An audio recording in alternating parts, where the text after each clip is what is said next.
નમસ્કાર દર્શક મિત્રો, આપના મનપસંદ કાર્યક્રમ ગુડ મોર્નિંગ ગુજરાતમાં હું જીનલ દેસાઈ આપનું સ્વાગત કરું છું. મિત્રો, આજના અતિથિનો પરિચય આપતા પહેલાં મારે તમને કેટલીક લાઇન્સ કહેવી છે અને એ છે મુકુર માકડ નામના કવિની, જેમના કવિતાનું શીર્ષક છે નાટક. એની કેટલીક લાઇન્સ આપણે સાંભળીએ.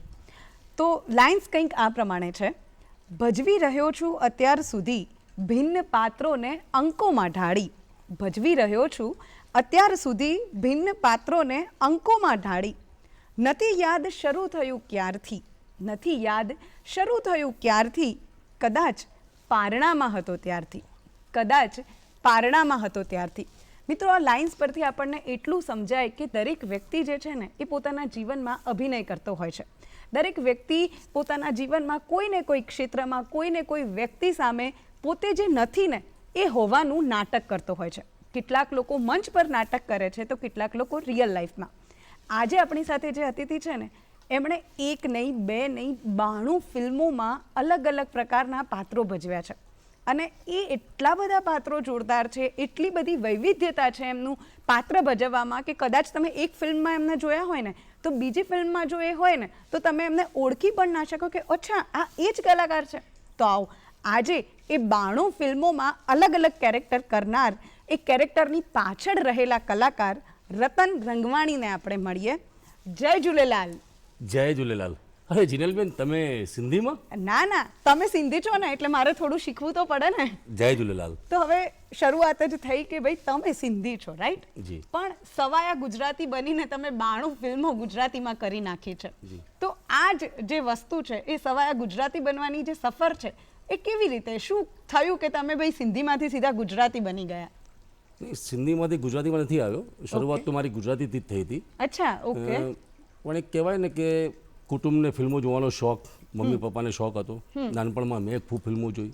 મને લાગતું કે આવું કંઈક જીવનમાં કરવું છે અને જ્યારે ભગવાન આપવા બેસે જ છે તો મળી જાય છે. ઓકે. અને ગુજરાતી ફિલ્મો કરતાં કરતાં મેં રિસન્ટલી હમણાં 4-5 મૂવી સિંધીમાં પણ કરી છે. શહીદ કંવર, યુગ પુરુષ સાઈ ટેવુરામ, હસીન જિંદગી, જે આખા વર્લ્ડ લેવલે ચાલી ફિલ્મો. અચ્છા, ઓકે. એટલે આમ એવું કહી શકાય કે ભલે તમે સિંધી હતા પણ શરૂઆત તો તમે ગુજરાતીથી કરી, રાઈટ? એટલે ગુજરાતી કદાચ તમારી કર્મ ભાષા, આપણે એવું કહી શકીએ. તો હવે જે તમે નાનપણમાં વિચારી લીધું, કદાચ ઘણા બધા દર્શક મિત્રોમાંથી પણ ઘણા બધા એવા લોકો હશે કે જે વિચારતા હશે કે ભાઈ મારે ફિલ્મ કરવી છે કે મારે એક્ટર બની જવું છે. પણ કેવું હોય કે મોટા થતા થતા જવાબદારીઓ આવે, ઘણી બધી રિયાલિટી આપણી સામે આવે કે ભાઈ આ જેટલું ઇઝી દેખાય છે ને એટલું છે નહીં. તો અને આઈ એમ શ્યોર કે ઇઝી નથી જ, રાઈટ? તમારા માટે પણ ઘણા બધા સ્ટ્રગલ, ઘણી બધી ચેલેન્જીસ તમે ફેસ કરી હશે. તો એ જે જર્ની છે તમારી, એના વિશે થોડી વાત કરશો. સ્ટ્રગલ તો બેન દરેક કલાકારના નસીબમાં જોડાયેલી હોય છે. આ ફિલ્ડમાં આવું એટલું સહેલું પણ નથી, પણ એક ઈશ્વરની કૃપા પણ કહી શકાય કે જ્યારે ઈશ્વરની કૃપા થાય છે તો તમે ક્યાં પણ હો ત્યાં તમને એ વસ્તુ મળી જાય છે. ઓકે. એ ભાગે હું બહુ નસીબવાળો છું કે મારા ભાગે સ્ટ્રગલ કહેવાય છે બહુ ઓછી કરવાનો મોકો આવ્યો છે. અને કિસ્મત જ્યારે આપવા બેસે છે તો ભગવાન કોઈના કોઈ રૂપમાં આવીને મળી જાય છે. ઓકે. મારા મિત્ર છે, એ કાસ્ટિંગનું કામ પણ કરતા, કોર્ડિનેશનનું કામ કરતા. તેમને હું કાયમ કહેતો કે લલિતભાઈ મને કંઈક રોલ ફિલ્મોમાં અપાવવા આ તે, કાયમ માથું ખાતો. તો એમણે એક ગામવાળાના રોલ તરીકે મને ક્યાંક મોકલ્યો હતો. પણ ઈશ્વરને આપવું હતું. મારી પહેલી ફિલ્મ હું રે વિજોગણ તારા નામની, 2009. મિનેશભાઈ જેઠવા ડિરેક્ટર હતા. 4-5 લોકોની લાઈનમાંથી મને અલગ કર્યો અને એમને ખબર નહીં શું વિચાર આવ્યો કે સરપંચના કેરેક્ટર માટે આપણે કોઈને ફાઇનલ નથી કર્યો તો આની હાઇટ, બોડી, પર્સનાલિટી સારી છે, સરપંચ બનાવી દો આને. અને આપણે જે હીરો આવવામાં વાર છે તો 2-3 સીન છે તો આને પૂરા કરી નાખીએ. તો તાત્કાલિક મને ઓન ફ્લોર એક ફિલ્મ મળી, પહેલી ફિલ્મ. પહેલી વખત મારો મેકઅપ થઈ રહ્યો હતો. તો ઈશ્વર આપવા જ્યારે બેસે છે ને તો ભગવાન કોઈને કોઈ રૂપમાં આવીને આપે છે. પણ મહેનત તો કરવી જ પડે છે. ઉપર પહોંચવું બહુ આસાન હોય છે, પણ ઉપર ટકી રહેવું બહુ મુશ્કેલ હોય છે. Right, right. અને બીજું કે તમે આટલી બધી ફિલ્મો કરી છે, બરોબર? અને આ તો થઈ તમારી પહેલી ફિલ્મ તમને કેવી રીતે મળી એની વાત, પણ એના પછી તમે ઘણા બધા કેરેક્ટર્સ કર્યા, ઘણા બધા કિરદાર નિભાવ્યા છે. તો એ જે વસ્તુ છે કે આટલી લાંબી સફર 2009થી અત્યારે 2026 ચાલે છે, એ સફરમાં કેટલા ઉતાર ચઢાવ આવ્યા અને તમે કેવી રીતે ફેસ કર્યું? એક જો આપણે એક્ઝામ્પલ તરીકે લઈએ તો કોરોનાનો સમય હતો. એ વખતે એન્ટરટેનમેન્ટ ઇન્ડસ્ટ્રીમાં ઘણા બધા પ્રોબ્લેમ્સ આવ્યા અને લગભગ જો કોઈ એવું હોય કે ખાલી એક્ટર જ હોય તો એ લોકોને ઘણા પ્રોબ્લેમ્સ આવતા હતા. તો શું તમે પણ એવા પ્રોબ્લેમ ફેસ કર્યા હતા કે શું હતું? તમે ખૂબ સરસ સવાલ પૂછ્યો. આનો ઉલ્લેખ મારે કરવો જ તો. એકચ્યુઅલી જો હું આ ફિલ્ડ ઉપર એકલો ડિપેન્ડ રહ્યો હોત તો કદાચ મને પણ તકલીફ આવી હોત. અચ્છા. પણ મેં ક્યારે પણ મારું જે કામ છે ને કે મૂક્યું નથી. હું બિઝનેસમેન હતો પહેલાથી, બિઝનેસમેન છું અને આગળ પણ બિઝનેસમેન રહીશ. સિંધી હોય એટલે બિઝનેસ તો રગોમાં ભરે હોય. આટલી બધી ફિલ્મો કર્યા પછી પણ તમે જ્યારે ફિલ્મો ના હોય, શૂટિંગ ના હોય, તો મારું એક ફિક્સ શેડ્યુલ હોય. સવારે 10 વાગે મારે કારખાને પહોંચવાનું છે, ઓકે. રાતે સાંજે 7 વાગે આવી જવાનું છે. અચ્છા. એમાં કોઈ ફેરફાર નહીં. ઓકે. ક્યારે બી એક્ટર મારા પર હાવી નથી થયો. હું એક્ટર છું, મારી આ સમજો કર્મભૂમિ છે, ફિલ્મો મળે તો કરું છું, અચ્છા. પણ એક્ટર બનીને જીવતો નથી. ઓકે. ઓન ફોર એક્ટર બરાબર છે, પણ રિયલ લાઈફમાં એક્ટર બનીને જીવવું અને પછી એક્ટરને પોતાની જાત પર હાવી થવા દેવું અને હું આજે એક્ટર છું તો હું બીજું કામ કરીશ તો લોકો મને શું કહેશે, જે ઘણા બધા મારે ના કહેવાય. ઘણા બધા આજકાલના છોકરાઓને એવી હવા લાગી જતી હોય છે કે ભાઈ મેં 2-3 ફિલ્મો કરી છે ને હું આવું કંઈક કામ કરીશ તો લોકો શું કહેશે. તો આગળ જતાં તમે કંઈ નહીં કરો તો એની કિંમત તમને નહીં પણ તમારા પરિવારને ભોગવવી પડશે. જી. તો આની સાથે ઓલ્ટરનેટ કંઈક કામ કરો, તમે એસ્ટાબ્લિશ એક્ટર બનો, ભગવાન કરે તમે ખૂબ આગળ જાઓ. મારી ખૂબ તમને શુભેચ્છાઓ છે, પણ સાથે તમે કંઈક ને કંઈક આજીવિકા પકડી રાખો. અચ્છા, એટલે એમ કે જો તમે આવા કોઈ ફિલ્ડમાં હોવ તો તમારે પ્લાન બી હા, રાખવો પ્લાન બી જોઈએ જરૂરી જ છે. બેન. આપણે એક્ઝામ્પલ લઈએ ને, સારા સમજો સલમાન છે, શાહરૂખ છે, અક્ષય છે, આટલા આપણા ટોપના સ્ટાર છે. Yes. એમની આગળ આપણે કશું નથી. રાઈટ. પણ એ લોકો પણ એમનું બિઝનેસ કંઈક ને કંઈક સેટઅપ કરીને જ બેઠા છે. એમના પૈસા લડી રહ્યા છે, એમનું કંઈક ને કંઈક. હા કંઈક કરી જ રહ્યા છે ને. જી, તો આપણે એમને જોઈને તો શીખી શકાય. Yes yes right. તો દરેકે હું તો કહું કલાકારને કંઈક ને કંઈક ઓલ્ટર રાખવું જોઈએ. બી સાઈડમાં બિઝનેસ છે, જોબ છે, તમને જે અનુકૂળ હોય, સાઈડ ઇન્કમ જોઈએ જ. ખાલી આની પર ડિપેન્ડ કદાચ રહ્યો હોત તો કોરોનામાં મને તકલીફ પડી. ઈશ્વરની કૃપાએ તકલીફ નથી પડી અને કોરોનામાંથી એમ કેમ ભગવાને બચાવ્યા બદલ ભગવાનનો પણ ખૂબ ખૂબ ખૂબ આભાર. આભાર. જી. હવે વાત કરીએ કે અત્યારે કેવું હોય કે ઘણી બધી એક્ટિંગ સ્કૂલ છે, ઘણા બધા લોકો એવા છે કે જે તમને શીખવતા હોય એક્ટિંગ, પણ કદાચ તમારા સમયમાં એવું નહીં હોય અથવા તો તમે કોઈ એવી તાલીમ નથી લીધી, રાઈટ, જે પ્રોફેશનલ ટ્રેનિંગ હોય છે એક્ટિંગની. તો તમારો ફોર્મ્યુલા શું છે શીખવાનો? કેવી રીતે તમે પોતાના જે કેરેક્ટર્સ છે એના પર વર્ક કરો છો? પ્રોસેસ જે છે આખી એ શું હોય છે? કોઈકે કહ્યું છે, મેં નથી કહ્યું, કોઈકે કહ્યું છે કે શીખીને કારીગર થવાય. ઓકે. કલાકાર તો કુદરતની કૃપા હોય તો જ થવાય. એક તો પહેલી વસ્તુ તો કુદરતની માનીશ આભાર. પણ તમે આ ફિલ્ડમાં આવો છો તો સૌથી પહેલાં તો સિનેમાને પોતાના નસમાં વસાવી લો, નસમાં. ઓકે. સિનેમામાં જવું છે તો સિનેમાને વાંચો, સિનેમાને જુઓ. તમે દિવસની વધારની તો 1-2 ફિલ્મ જોઈ જ નાખો. દિવસની એકાદી ફિલ્મ જુઓ, ટીવી પર જુઓ, મોબાઈલમાં જુઓ, સિનેમામાં જઈને જુઓ અને ઓબ્ઝર્વ કરો. સિનેમા એક જ હોય છે પણ એના જોવાના નજરિયા અલગ અલગ હોય છે. રાઈટ. આ સમજો હું એક્ટર છું તો ફિલ્મ જોઈશ તો એક્ટિંગ જોઈશ, મારા સિનિયર એક્ટર કેવી રીતે એક્ટિંગ કરે છે, એમની બોડી લેંગ્વેજ, ડાયલોગ ડિલિવરી. આજે સમજો હું કોસ્ટ્યુમનું કામ સંભાળું કે ડ્રેસ ડિઝાઇનર છું તો મારું ધ્યાન ફોકસ છે કપડા ઉપર હોય. રાઈટ. હું ડાન્સ શીખવાડું છું લોકોને, એ જ ફિલ્મમાં હું ડાન્સના સ્ટેપ આતે જોઈશ. તો એક ફિલ્મ એક મોટી ઇન્સ્ટિટ્યૂટ છે, મોટી કોલેજ છે, તમે એમાંથી ઘણું બધું શીખી શકો છો. તો દરેકે હું તો કોઈ ફિલ્મો જોવી જ જોઈએ. અચ્છા. ફિલ્મો એક અભ્યાસ જ છે. ઓકે. તો તમારી મનપસંદ ફિલ્મ કઈ, અને એવી કોઈ ફિલ્મ ખરી કે જે તમે મેક્સિમમ ટાઈમ સુધી, એટલે કેટલા ટાઈમ એકની એક ફિલ્મ કે તમને બહુ જ ગમી હોય, ઘણી બધી એ તમે કેટલી વાર, એકની એક ફિલ્મ તમે કેટલી વધારે વાર જોઈ શકો? હું કહીશ તો લોકો એમ કહેશે કે પણ એક એજ કામ કરતી હોય છે. મારા મિથુનદા મારા favourite actor. Okay. Disco dancer ઓછામાં ઓછી 30 થી 40 વખત જોઈ હશે. ઓકે. ઘણી બધી ફિલ્મો મિથુનદાની, ઘરે એક સંસાર છે, ઘરે એક મંદિર છે. સંજીવ કુમાર સાહેબની બહુ ફિલ્મો મને ગમતી. કોશિશ ઘણી વખત જોઈ નાખી હશે, એમની ખામોશી જોઈ નાખી હશે. અચ્છા. ઘણી બધી ફિલ્મો મને જોવી ગમતી હોય છે, એના શોર્ટ, એમની ડાયલોગ ડિલિવરી ગમતી હોય, જોઉં છું. આજે પણ રાતે સમજો આયા પછી મારું એક જ કામ હોય છે, જમીન ટીવીની સામે ગોઠવી એકાદી ફિલ્મ જોઈ નાખવાની. અચ્છા. ઓકે. તો હવે આ જે તમારો ફિલ્મો જોવાનો શોખ છે એના લીધે ઘરના ક્યારે હેરાન થયા છે ખરા? એક કહું છું ને કે એક વારસાગત કંઈક આવતું હોય છે. અચ્છા. મમ્મી પપ્પાને શોખ હતો, મારામાં આવ્યો. મને શોખ છે તો મારા બાળકોને અને મારી પુત્રવધુ છે પણ સાથે બેસીને મારી ફિલ્મ. અરે વાહ, એટલે બધા ફિલ્મી છે તમારા. અને પાછું મહિને 2 મહિને એકાદી ફિલ્મ તો બહાર થિયેટરમાં જઈને જોઈ જ નાખવાની. વાહ.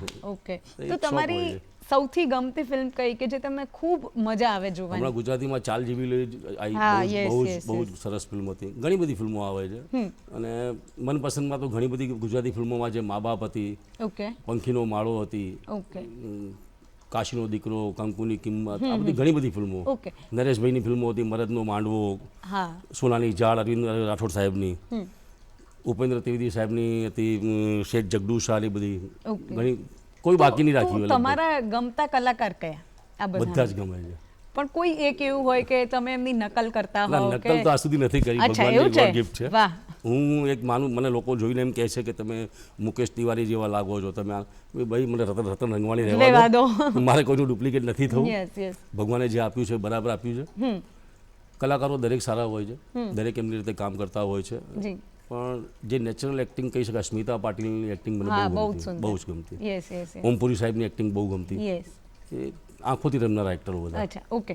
તો હવે કોઈ બી એક ફિલ્મ તમે જે જોયેલી હોય એનો ડાયલોગ જો તમને મિમિક કરવાનો મોકો જો તમને એવું મળે તો અઘરો સવાલ કરી રાખ્યો. કોઈક તો યાદ હશે, ગુજરાતી, હિન્દી, આટલી બધી, સિંધી ઇવન.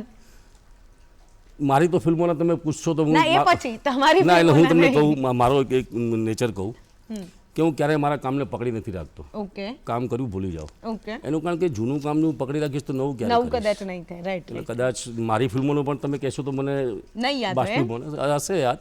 અચ્છા. ગોતવો પડશે ભાઈ, આ કયો કાઢવો હોય એમાંથી. જૂના કામને ક્યારેય પકડી નથી રાખતો હું. Okay. પહેલી વસ્તુ, કામ કરો ભૂલ જાઓ. ઓકે. ઘણા બધા ડાયલોગ હોય છે, મોગેમ્બો ખુશ હુઆ ને બધા. હા. એમાંથી કિતને કોઈ આદમી એક, થે. કોઈ એક એમ, કોઈ એક તમારા અંદાજમાં, ચલો ને આપણે મિમિક નથી કરવું, તમારા અંદાજમાં તમને જો ડાયલોગ આપવામાં આવ્યો મને હોય તો. એક ડાયલોગ એક ડ્રામાનો હતો કે કંઈક મેં જોયો હતો, સાંભળ્યો હતો. બહુ સરસ ડાયલોગ હતો એ. મને યાદ નથી આવતું એક્ઝેક્ટ કોનો હતો. ઓકે. તું જ્યાં 4 ચોપડી ભણીને તારા બાપને ગરમી બતાવે છે ને, એ ગરમીથી તો તારા બાપની એટલે કે આ કરશન પટેલની બીડી પણ નહીં સળગે. જા જઈને ગામમાં પૂછ કે હું કોણ, એટલે તને સમજાશે. આ ઘરમાં રહેવું હોય ને તો હું કહું એમ જ રહેવું પડશે. રાત કહું તો રાત ને દિવસ કહું તો દિવસ, નહીં તો ચાલતી પકડ. વાહ. આ એક સરસ ડાયલોગ હતો, ક્યાંક સાંભળ્યો તો મને યાદ પણ I નથી કઈ think ફિલ્મનો કઈ શું હતો. તમારી અદ્ભુત ડાયલોગ હતો. પર્સનાલિટીથી એકદમ ડિફરન્ટ ડાયલોગ હતો અને સ્ટીલ તમે જે સ્વિચ થયા, વાવ, નાઇસ. એ દેખાઈ ગયું એમ. આંખોથી એક્ટિંગ તો તમે પણ કરો છો. Thank you. હવે વાત કરીએ તમારી ફિલ્મો વિશેની. તો તમે ઘણા બધા કેરેક્ટર્સ પ્લે કર્યા છે અને મોસ્ટલી વિલનના કેરેક્ટર્સ તમે પ્લે કર્યા છે, રાઈટ? તો મેં જે ફોટોગ્રાફ જોયા હતા એમાં અમુકમાં તમે મુસ્લિમ બી બન્યા હતા, અમુકમાં બીજા કોઈ કેરેક્ટર બી હતા. તો આ જે કેરેક્ટર ડિફરન્શિએટ તમે કરતા હશો કે ભાઈ એક ફિલ્મમાં આવું કેરેક્ટર કે એમાં લેંગ્વેજ કંઈક અલગ હોય, બીજામાં બીજી, તો એ લેંગ્વેજને બધું શીખવાની તમારી શું પ્રક્રિયા હોય છે? ઓબ્ઝર્વેશન. અચ્છા, ઓકે. સૌથી પહેલાં તો ઓબ્ઝર્વેશન. એક રેફરન્સ પણ લઈ શકાય ક્યાંકથી. આપણે સમજો કે મારા ખાનનું કેરેક્ટર છે, તો આ સુધીનું ખાનનું કેરેક્ટર કે મુસ્લિમ બિરાદરનું કેરેક્ટર કોણે સારું કર્યું? Okay. તો પ્રાણ સાહેબે. તો પ્રાણ સાહેબની ફિલ્મો જોઈને હું એમાંથી કંઈક પ્રેરણા લઈ શકું. જી. પછી એક દરેક આર્ટિસ્ટનું શું હોય છે, આર્ટિસ્ટનું કામ પહેલું તો શું હોય છે કે કાલ્પનિક વસ્તુ જે છે એને જીવંત કરીને પ્રેઝન્ટ કરવી. Yes, right.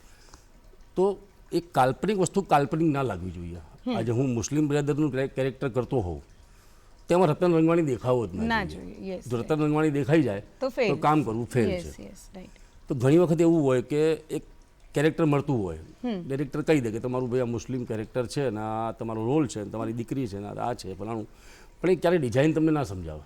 અચ્છા. ડિઝાઇનને ગ્રાફ તો એક્ટરે પોતે તમારે બનાવવું કરવું પડતું હોય પડે. છે. યસ. મારું કોસ્ટ્યુમ કેવો હશે, મારે બોલવાની લેકો શું હશે, મારી ચાલ કેવી હશે, એ બધું સ્ટોરી વાંચ્યા પછી તમને ડિસાઇડ થતું હોય છે. જી. સબ્જેક્ટ આખો સાંભળવો અને આખો એને અપનાવવો બહુ જરૂરી હોય છે. ઓકે. જ્યાં સુધી આગળ પાછળની વાર્તા ખબર ના હોય તમે કેરેક્ટર પકડી જ નહીં શકો. પકડી ના શકો, રાઈટ. તો હવે એવું કોઈ કેરેક્ટર તમે અત્યાર સુધી જેટલા પણ કેરેક્ટર કર્યા હોય જે તમારા દિલની ખૂબ નજીક હોય અને તમને એવું થાય કે આ કેરેક્ટર જે મેં પ્લે કર્યું હતું ને સખત મજા આવી ગઈ હતી એમ, એવું કોઈ કેરેક્ટર જે હોય યાદગાર હોય એમ? એક હમણાં સુધીમાં સમજો કોઈ કેરેક્ટર લગભગ બાકી નહીં રહ્યું હોય. પોલીસવાળો બની ગયો, ગુંડો બની ગયો, ભાઈ બની ગયો, ડોન બની ગયો, ઓકે. પણ મારી હાઇટ બોડીને થોડો ફેટી શરીરના હિસાબે મને કોઈ ભિખારીનો રોલ નહોતું આપતું. ઓકે. ગરીબનો રોલ પર્સનાલિટી, હા. ગરીબનો રોલ નહોતું આપતું. એટલે હું કાયમ મારા મિત્રોને કહું કે યાર મને કોઈ ગરીબનો ફકીરનો રોલ આપ. તો બધા એમ જ કે તું લાગે છે ફકીર જેવો કે ગરીબ જેવો. તો હમણાં રિસન્ટલી મયુર મહેતા આપણા છે ડિરેક્ટર, એમણે એક મને કેરેક્ટર આપ્યું, ફકીરનું કેરેક્ટર. ઓકે. એટલે મેં કીધું મજાક નહીં કરતા ને મયુરભાઈ, આ ફકીરનું કેરેક્ટર શૂટ થશે મારી ઉપર? મયુરભાઈ કે તું કરતો ખરા. અને મયુરભાઈએ એ કેરેક્ટર માટે થઈને 30-40 હજાર રૂપિયા ખર્ચો કર્યો. આખી વીક દાઢી આ બધું બનાવડાવ્યું મારા માટે. અને યુટ્યુબ પર સોંગ મૂક્યું એમણે, જીવન જીવવું સહેલું નથી. ઓકે, દર્શકોને વિનંતી કરીશ જોજો અને એમાં રતન રંગવાણી કેવો લાગે છે જોજો. એ રતન રંગવાણી લાગે છે કે મને નહીં? કામ કરીને બહુ મજા આવી ખરેખર. મને લાગ્યું કે ના, ડિરેક્ટરમાં જો એ હોય તો કઢાવી શકાય, કોઈ બી કેરેક્ટર કરી શકાય. Yes, right. તો દર્શક મિત્રો, હજુ ઘણી બધી વાતો આપણે એમની સાથે કરવાની છે. એમની આખી જે જર્ની છે એના વિશે વાત કરવાની છે, અનુભવો જાણવાના છે. પરંતુ અત્યારે સમય થયો છે એક નાનકડા વિરામનો. મળીએ વિરામ બાદ. વિરામ બાદ આપનું સ્વાગત છે. દર્શક મિત્રો, વિરામમાં જતાં પહેલાં આપણે ઘણી બધી વાતો કરી રતન સર સાથે, એમની ફિલ્મોના અનુભવ વિશે જાણ્યું. પરંતુ શું તમને ખબર છે કે દૂરદર્શન પર પણ એમણે એક સરસ મજાની સિરિયલ કરી હતી અને એમાં પણ એમના અનુભવો જે છે એ ખૂબ યાદગાર રહ્યા હતા. તો ચલો ત્યારે પહેલાં એમને પૂછીએ કે આ જે સિરિયલ હતી એનું નામ શું હતું અને એના અનુભવો વિશે જાણીએ. તો તમે જે સિરિયલ કરી હતી એનું નામ શું હતું અને અનુભવો તમને આઈ એમ શ્યોર ઘણા બધા થયા હશે. એ સાથે તમારી સાથે કયા કયા કલાકારોએ કામ કર્યું હતું એના વિશે પ્લીઝ કહેજો. પહેલાં તો હું દૂરદર્શનનો ખૂબ ખૂબ આભાર માનીશ. આ અમારું એક વડવૃક્ષ છે. આની છત્રછાયા અને છાંયડો હંમેશા અમને આર્ટિસ્ટોને મળતો રહ્યો છે. જી જી. એ માટે દૂરદર્શનનો ખૂબ ખૂબ આભાર. દૂરદર્શનની એક સિરિયલ કરી હતી જેનું નામ હતું સંકલ્પ. ઓકે. જે અમે લોકોએ કરી હતી કિસાન ચેનલ માટે. અચ્છા. પછી ડબ કરીને પાછી ડીડી ગિરનારમાં પણ આવી હતી. આઈ થિંક 26-27 એપિસોડની સિરિયલ હતી. ઓકે. જેની સ્ટારકાસ્ટ હતી હિતુ કનોડિયા, ઓહ. મમતા સોનીની બેન છે રિયા સોની કે એવું નામ હતું. પછી જુનિયર મહેમૂદ સાહેબ હતા એમાં, વાવ. પ્રકાશ મંડોરા, ઓકે. અજીતભાઈ હતા ગાંધીનગરવાળા, અને ડિરેક્ટરમાં હતા આપણા બિપિન બાપોદરા સર, દીપક અંતાણી સાહેબ. Yes yes. કેમેરામેનમાં હતા અન્નુ પટેલ, અને દૂરદર્શનના પણ હતા કેમેરામેન એક. જી જી. એ સિરિયલ અમે લોકો શૂટ કરતા હતા હિંમતનગરની આજુબાજુમાં, લાલોડા કરીને એક છતરીઓ છે અને પહાડો છે ત્યાં. ઓકે. બહુ મજા આવતી. પહેલી વસ્તુ તો બિપિન બાપોદરા સરનું ડિરેક્શન અને દીપક અંતાણીનું ડિરેક્શન એટલે કેવું જ ના પડે કેવું એમાં. ના પડે. Right right. સિરિયલ તમે જોતા હો તો તમને એવું લાગે નહીં સિરિયલ છે, ફિલ્મ જ લાગે. અને બીજી વસ્તુ એ સિરિયલમાં તો સવારથી અમે લોકો નીકળીએ એટલે પહાડો પર જઈને 50 ડિગ્રીમાં જઈને કામ કરવાનું. અને શાબાશ છે તમારા કેમેરામેનને, યુનિટને બધાને. એટલા બધું ઇક્વિપમેન્ટ લઈને પહાડ ઉપર ચડવાનું, ત્યાં સીન કરવાના અને પછી સાંજે ઉતરવાનું. અને એ સિરિયલ તમે આજે પણ જોશો તો તમને લાગશે કે ના, એક નંબરની સિરિયલ. એક નંબરની. અચ્છા. ઓકે. સંકલ્પ બેસ્ટ સિરિયલ. અચ્છા. તો એમાં આઈ થિંક તમે વિલનનું કેરેક્ટર કરતા હતા ને? મનર મુકીનું કેરેક્ટર ઓકે. હતું. અને હિતુ કનોડિયા સર જે હતા એ હીરો હતા, રાઈટ? હીરો. તો આ જે એક્સપિરિયન્સ છે, આઈ થિંક તમને ઘણા બધા લોકો સાથે આવો એક્સપિરિયન્સ થયો હશે, પણ સંકલ્પ સિરિયલના શૂટ વખતે કે એવો કોઈ તમને ખાસ એક્સપિરિયન્સ થયો હોય તો હિતુ સર સાથેના તમારા રિલેશન વિશે કોઈ રસપ્રદ વાત હોય તો? હિતુ સર તો ગ્રેટ એક્ટર છે. એમની સાથે ઘણા બધા ફિલ્મો કરી છે. હમણાં એક ફિલ્મ અમે લોકોએ કરી ઉલ્ટા ફુલ્ટા. ઓકે. કોમેડી કેરેક્ટર હતું મારું એમાં. અને એમની સાથે કામ કરવાની એક મજા જ અલગ હોય છે. એ ઘડાયેલા એક્ટર. ઘણા ઓછા એક્ટરો હોય છે જેમને સ્ક્રિપ્ટ સેન્સ હોય છે કે સ્ટોરીને કે લાઇનને સાંભળતા જેમને લાગે કે આને કેવી રીતે પરફોર્મ કરવી. ઓકે. એટલે મારા જેવા માટે પણ એક ચેલેન્જ હોય છે કે આટલા ધુરંધર એક્ટરની સામે મને એક મોકો મળે કામ કરવાનો. જી જી જી. પણ ખૂબ મજા પડે. અચ્છા. હિતુભાઈ છે, વિક્રમભાઈ, આ બધાની જોડે કામ કરવાને ખરેખર આપણા ગુજરાતીના જેટલા સ્ટાર છે બધાની સાથે કામ કરવાની એક અલગ જ મજા છે. અચ્છા. અને એ વાતે હું નસીબવાળો છું કે નરેશભાઈથી શરૂ કર્યું મેં અને મલ્હાર સુધી લગભગ બધા જોડે કામ કરી ચૂક્યો છું. ઓકે. તો એ વાતે હું ભગવાનને આભાર માનીશ, થેન્ક યુ કહીશ મારા ઉપરવાળાને. નસીબવાળો છું એ વાત. યસ.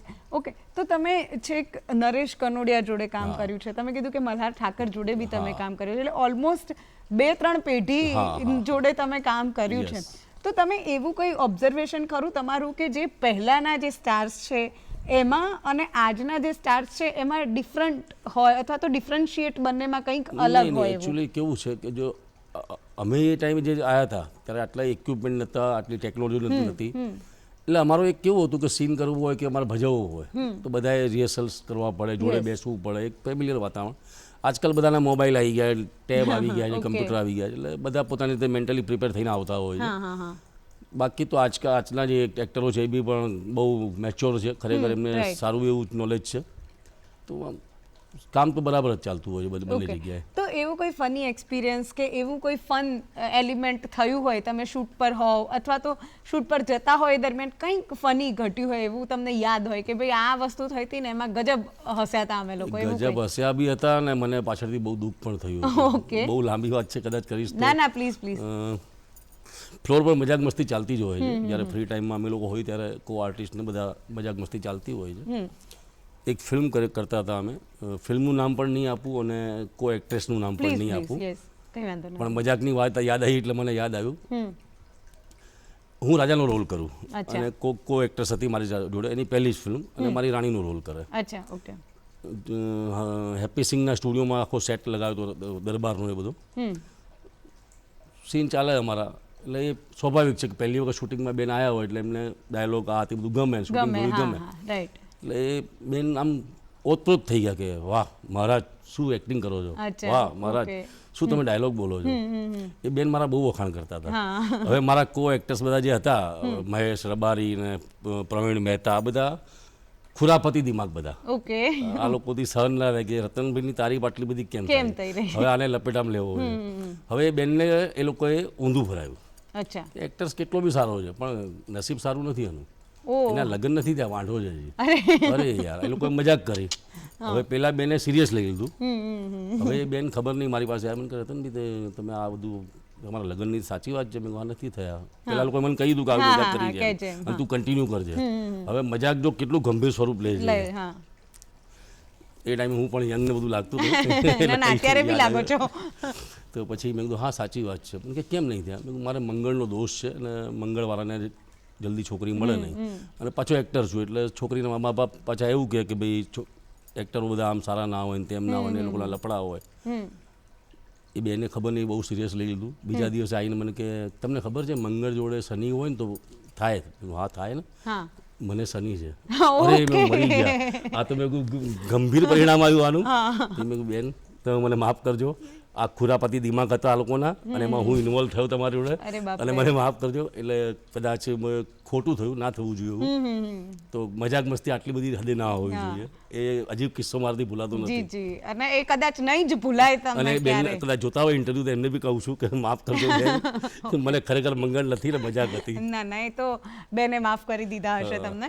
હવે જો આગળ આપણે વાત કરીએ તો આ વસ્તુ જે છે એ તમારી ફેમિલીમાં ખબર હતી? હા હું કહી દઉં છું. હું અચ્છા, ક્યારે પણ સમજો કે મારે કંઈ પણ એવું હોય ને, અમારા ઘરની એક રૂલ્સ છે, દિવસે કદાચ અમે લોકો ભેગા નથી જમતા, પણ રાતે બધા ઓલમોસ્ટ બધા એકબીજાની રાહ જોતા હોય વાહ. અને જમતા જમતા આખા દિવસની અપડેટ અમે એકબીજાને આપતા હોઈએ છીએ. ઓકે. તો આવા તો ઘણા બધા કિસ્સા છે. પાટણથી પાકિસ્તાનમાં એક સીન હતો, સ્ક્રિપ્ટ ડિમાન્ડનો સીન હતો. મારા ડિરેક્ટરે કીધું કે આ સ્ક્રિપ્ટ ડિમાન્ડ છે રતનભાઈ તમારે કરવો પડશે. ઠીક છે. હવે મને ખબર છે ફિલ્મના પ્રીમિયરમાં જઈશું ને આખું ઘર જોવાનું છે. રાઈટ. પહેલાથી કહી દીધું કે ભાઈ આ રીતનો સીન એક સ્ક્રિપ્ટ ડિમાન્ડ હતી મારે કરવો પડે છે. મેં કર્યો છે પાટણથી પાકિસ્તાનમાં ઓલમોસ્ટ. અને મારું ફેમિલી જે આખું ફિલ્મ જ છે, અચ્છા એમને ખબર છે એટલે બહુ એટલું બધું વાંધો નથી આવતો. તો કોણ કોણ છે તમારી ફેમિલીમાં? મારા 2 દીકરા છે, ઓકે. પુત્ર વધુના રૂપમાં એક દીકરી છે, ઓકે. મારી વાઈફ છે, હું છું. અચ્છા. તો એ લોકોના શું શોખ છે અને એ લોકો શું કરે છે? તમારા ફેમિલીમાં તમારી જે ડોટર ઇન લો છે અથવા તો તમારા સન છે એમાંથી કોઈ છે ફિલ્મ લાઈનમાં? ના ફિલ્મ લાઈનમાં નથી, પણ મારો એક દીકરો છે અને સિંગિંગનો સારો શોખ છે. ઓકે. સિંગિંગ કરતો હોય છે. બંને દીકરા ફાર્મસીમાં છે. પુત્ર વધુ મારી જેમ ખાવા પીવામાં મસ્ત રહેવાનો શોખ છે. નાઈસ. તમે સિંગિંગ કરો છો? કરું છું પણ હું જાહેરમાં નથી કરતો. નાવા જેવું ત્યારે કરું છું. એક લાઈન પ્લીઝ. એક અરે લાઈન. બાપા મારી એક લાઈન તમને જે ગમતી હોય એક લાઈન. હિન્દી ગુજરાતી કઈ પણ, સિંધી પણ ચાલશે પણ એક લાઈન. સિંધી ગવાય? હા હા ગવાય ને. સિંધી ગઈ નાખું મારી પ્લીઝ ફિલ્મ. પ્લીઝ. મારા સિંધી ઓડિયન્સને પણ કદાચ ગમશે. હા હા અને ચોક્કસ. પછી એવું લાગશે તો ગુજરાતી પણ ગઈ નાખીશ. અરે પ્લીઝ. મારી એક ફિલ્મ હતી યુગ પુરુષ 60 એવું રામ, એમાં સોંગ છે બહુ મને મારા મનગમતું ગીત છે. શુક્ર કર શુક્ર કર સદા, શુક્ર જહેડી બી કાન દौलत અદા, શુક્ર કર શુક્ર કર સદા, रखे जिए साईं सब्र सां रहो, सदा राज पे साण सुख दुख सहो, ॾिनो आहे दुख जय सो ॾींदो दवा, शुक्र कर शुक्र कर सदा. વાહ. હવે ગુજરાતીનું તમને ગાવાનું છે કદાચ નહીં સમજાયું પણ હોય. એ ના થોડું સમજાઈ ગયું હા, પણ એટલે જો તમારા ઉપરવાળાનો હંમેશા દર્શકોને શુક્રિયા અદા કરો. એ જે આપ્યું છે દુઃખ આપશે તો સુખ પણ એ જ આપશે. જી આનું આ રીતનું મીનિંગ હતું. એવો થાય છે હા. ગુજરાતી પણ તમારે ગાવાનું છે પણ એ થોડી વાર પછી હવે તમે સિંધી સોંગ ગાયું જ છે તો તમે સિંધી મૂવીઝ પણ કર્યા છે જી, રાઈટ જી. તો એના જે એક્સપિરિયન્સ છે અને તમારું એવું કોઈ મૂવી કે જે ખૂબ વખણાયું હોય અને ખૂબ લોકપ્રિય બની હોય એના વિશે મારી વાત કરશો પહેલી ફિલ્મ હતી સિંધી હસીન જિંદગી, ઓકે જે મેં પોતે લખી હતી. એ પણ સારી ચાલી. પછી એક બીજી ફિલ્મ મેં કરી શહીદ કંવર, ઓકે જે મારા એક મિત્ર છે મુંબઈના ગોપાલ રાઘાણી, એમણે ડિરેક્ટ કરી હતી. એ ફિલ્મ આખા ઓલ્ડ વર્લ્ડમાં ચાલી, એમ કહીએ ને ચાલે, Okay. શહીદ કંવર. અચ્છા અને બહુ અદ્ભુત મૂવી. અને એ જ ડિરેક્ટરની બીજી રિસન્ટલી મૂવી યુગ પુરુષ સાંઈ ટેવુરામ, જેના સ્ક્રીન પર ડાયલોગ પણ મેં જ લખ્યા. અચ્છા ઓકે એ સિંધી ફિલ્મની પહેલી ફિલ્મ એવી હશે કે જે વર્લ્ડની 7 કન્ટ્રીમાં ચાલી. ઓ વાવ Yes. ઓકે અને બધે સુપર ડુપર. અચ્છા તો હવે તમને બંને ઇન્ડસ્ટ્રીમાં કામ કરવાનો અનુભવ છે તો શું ડિફરન્સ તમને કંઈ જોવા મળે છે બંનેમાં કે ભાઈ હા, એનું આવી સિંધીમાં રીતે ને હોય? ગુજરાતીમાં તો બહુ ડિફરન્ટ જોવા મળે છે. કેમ એનું કારણ કહું કે અમારા સિંધી લોકો એટલે બિઝનેસમેન લોકો, Yes. વેપારને લગતા કામમાં. એટલે અમારી જે નવા યંગ છોકરા છોકરીઓ છે એમની પહેલી વાત તો મંચ નથી મળતો, ઓકે અને જે સિંધી ફિલ્મો બને છે ત્યાં સુધી એ લોકો પહોંચી નથી શકતા. ઓકે અને બીજું, સિંધી ફિલ્મો ચલાવવા માટે કોઈ સમજો કે જે આપણે કહી શકાય થિયેટરો ના મળવા કે એની કોઈ નથી પ્રોસેસ, પોતે લઈને ચલાવવું પડે છે બધી અચ્છા, જગ્યાએ. ઓકે. ચાલે છે બધે. ઓકે તો છે એ હજી ઇન્ડસ્ટ્રી અમારાથી બહુ 10-20 વર્ષ પાછળ છે હજી અચ્છા સિંધી તો ઇન્ડસ્ટ્રી. તમારો એવો કોઈ ફ્યુચરમાં પ્લાન ખરો કે ભાઈ જેને મંચ નથી મળતું એને મંચ આપવાનો ટ્રાય કરીએ આપણે? કોશિશ તો કરી રહ્યા છીએ બેન. જો હવે કેવું છે કે એકલા હાથે કશું ના થાય. રાઈટ ઓફકોર્સ જો 2-4 લોકો મારા જેવા મળી જાય મને તો સિંધી બાળકોને પ્લેટફોર્મ મળી શકે એવી પ્રયાસ કરી રહ્યા છીએ પ્રયત્ન અમે લોકો. તો પણ એના માટે બધાએ જોડાવવું પડશે, રાઈટ ભેગા થવું પડશે. જી. એકલા માણસથી ના થાય. આજે હું એઝ એ એક્ટર એક્ટિંગ શીખવાડી શકું, એ લોકોને સ્ક્રિપ્ટ આપી શકું, એ બધું કરી શકું, પણ બીજું ઘણું બધું ફેક્ટર કામ કરતા હોય છે. રાઈટ તો તમે એવું કીધું કે તમે હમણાં એકાદી સિંધી ફિલ્મના સ્ક્રીન પ્લેના ડાયલોગ્સ ને બધું તમે લખ્યું છે રાઈટ તો એ લખવા લેખક તરીકેની તમારી શું પ્રોસેસ હોય છે અને તમે શું ધ્યાનમાં રાખતા હોવ છો? પહેલી વસ્તુ તો એક્ટરો ધ્યાનમાં રાખવા પડે ઓકે કે કોણ કેરેક્ટર ભજવવાનું છે, કેવી રીતે ભજવવાનું છે. અને ઘણી વખત એવું હોય કે આજે સમજો 2 ફિલ્મો મેં લખી, એ રિયલ સબ્જેક્ટ ઉપર આધારિત ફિલ્મ હતી, એમાં કોઈ છેડખાની ના થાય. રિયલ સબ્જેક્ટ જે હોય એમાં કોઈ છેડખાની તમે ના કરી શકો. તો એનો ટાઈમ પિરિયડ કેટલા વર્ષ પહેલાંનો હતો, શું હતો, એ ટાઈમે લહેકો શું હતો ભાષાનો, એ બધું ધ્યાનમાં રાખવું પડતું હોય. ઓકે તો હવે ગુજરાતીમાં તમારો કોઈ પ્લાન ખરો કે ભાઈ આપણે લખીશું અથવા તો લખી હમણાં મેં રિસન્ટલી એક ફિલ્મ લખી, મને લાગી રહી લગન તારા પ્રેમની, અચ્છા ઓકે અશોક ઘોષે ડિરેક્ટ કરી. લખતો હોઉં છું. મારા ફ્રી ટાઈમમાં મને 2 શોખ છે, લખવાનો અને એક સાયકલનો. ઓ ઓકે સાયકલિંગ કરો છો તમે? સાયકલિંગ જ્યારે નવરો પડું ત્યારે લોકો મારા મિત્રો એમ જ પૂછે સાયકલ ક્યાં પહોંચી? ઓહ વાવ સાયકલ પછી કલોલ પહોંચી, સાયકલ અહીંયા પહોંચી. અચ્છા ઓકે તો એ સાયકલિંગ વિશે થોડું જણાવશો કે કેવી રીતે કરતા હો છો? અઠવાડિયામાં એકવાર કે ઘણા બધા લોકો અર્લી મોર્નિંગ ના જતા હોય? અઠવાડિયા રોજ તો ટાઈમ નથી કાઢી શકતો. જ્યારે ફ્રી હોઉં ત્યારે રવિવાર લઈને નીકળી જવું, 2-3 કલાક ફરી આવું. વાવ સાયકલમાં કેવું હોય છે કે કોઈ પણ વસ્તુને તમારે નજીકથી જોયું હોય ને તો તમારે તમારી સ્પીડ સ્લો કરવી પડે. હા આજે ગાડી લઈને નીકળો, કાર લઈને નીકળો કે તમે એટલી સ્પીડથી નીકળી જાઓ તો તમને આજુબાજુ શું ખબર ના પડે. પણ સાયકલ કે ચાલતા વોક કરતા તમે જાઓ ને તો તમને નજીકમાં શું છે તમને દેખાય. ઓ ઓકે એટલે એ એક એની મજા છે.